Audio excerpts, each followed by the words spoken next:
Final update. My stepfather said I had to share my apartment with his kids and start looking for a bigger one because this place is too small for them. I laughed and decided to teach him a lesson and get revenge. For 5 full seconds, I could not speak. I couldn't even breathe right.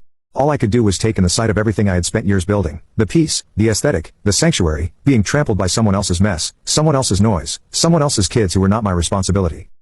And then I took control. I told them calmly and with the kind of voice you reserve for security deposit threatening situations that this was not happening. I was not running a summer camp.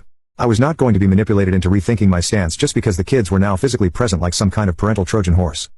I addressed Josh directly when he tried to protest. Said he just needed to stay through the weekend to get settled before school started. I told him this wasn't happening and he should take his chips and his attitude and get them both out. Tom had the audacity to try and guilt me in front of the kids. He said I was being cold, that I was setting a bad example, that family supports each other and I was being difficult for no reason. That the kids were confused and hurt and just needed a stable place for a while. He said it all with that tone. The one meant to shame you into compliance. The one meant to turn the room against you, to make you the villain. I did not blink. I told him the actual bad example was breaking into someone else's apartment with 3 minors, using a stolen spare key like it was a hotel pass, and acting like my home was a Marriott suite booked under his name.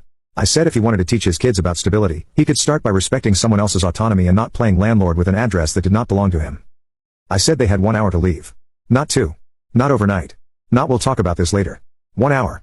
Josh scoffed and muttered something about how I was being dramatic.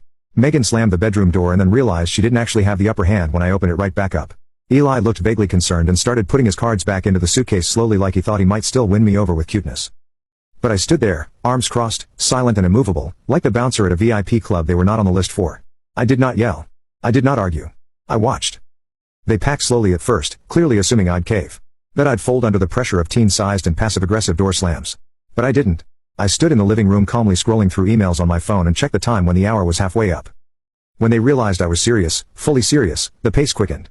Tom tried to get the last word in, mumbling about how he just wanted the best for everyone and how disappointed he was in me. But I didn't respond. I didn't engage. I didn't let his disappointment matter to me. And yes, I watched them the whole time as they packed up their things, huffed and puffed, and stormed out like I was the unreasonable one.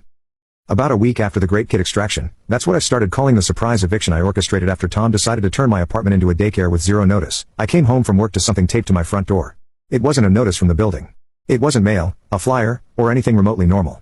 It was a stapled 3-page document titled Family Housing Agreement in what I can only assume was the default Word document font, bolded and underlined like it held the weight of actual law. It did not. I took it inside, dropped my bag, and sat down on my couch, already sensing the mix of irritation and disbelief I was about to experience. And then I read it. Page 1 opened with a declaration that I, Madison, last name redacted for my own sanity, had verbally consented to hosting Tom's 3 children for no less than 3 months. It went on to state that my apartment, which, let me reiterate, is fully under my name and paid for exclusively with my money, was now to be considered a shared